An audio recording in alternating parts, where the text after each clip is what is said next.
রাগের মাথায় আপনি সন্তানকে বললেন তুই মর, ফেরেশতারা বলল আমিন। তোর ভবিষ্যৎ অন্ধকার, ফেরেশতারা বলল আমিন। রেগে মেগে আপনি আপনার মেয়েকে বললেন জীবনেও তোর কপালে স্বামীর ভাত জুটবে না, ফেরেশতারা আবারও বলল আমিন। আচ্ছা, আপনি না সেই ব্যক্তি যে তার নিজের জীবনের চাইতেও সন্তানকে বেশি ভালোবাসেন? আপনি না সেই ব্যক্তি যে তার সন্তানের জন্য হাসতে হাসতে নিজের জীবনটাও দিয়ে দিতে পারেন? আপনি না সেই ব্যক্তি যে আল্লাহর কাছে নিজের চাইতেও সন্তানের জন্য বেশি দোয়া করে? তাহলে কি করে নিজের হাতে নিজের সন্তানের এত বড় ক্ষতি করতে পারলেন? Doesn't make any sense.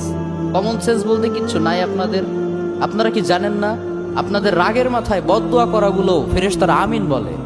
দাওয়াতুল Walid আলা ওয়ালাদি, বাবা মা তার সন্তানের জন্য যেই দোয়া করে সেটা ভালো হোক কিংবা বদদোয়া হোক, আল্লাহ সেটাই কবুল করে নেয়। এজন্য খবরদার, নেভার কার্স ইউর চিলড্রেন। রাগের মাথায় কখনো সন্তানকে অভিশাপ করবেন না। খুব বেশি রাগ উঠে গেলে তার জন্য উল্টা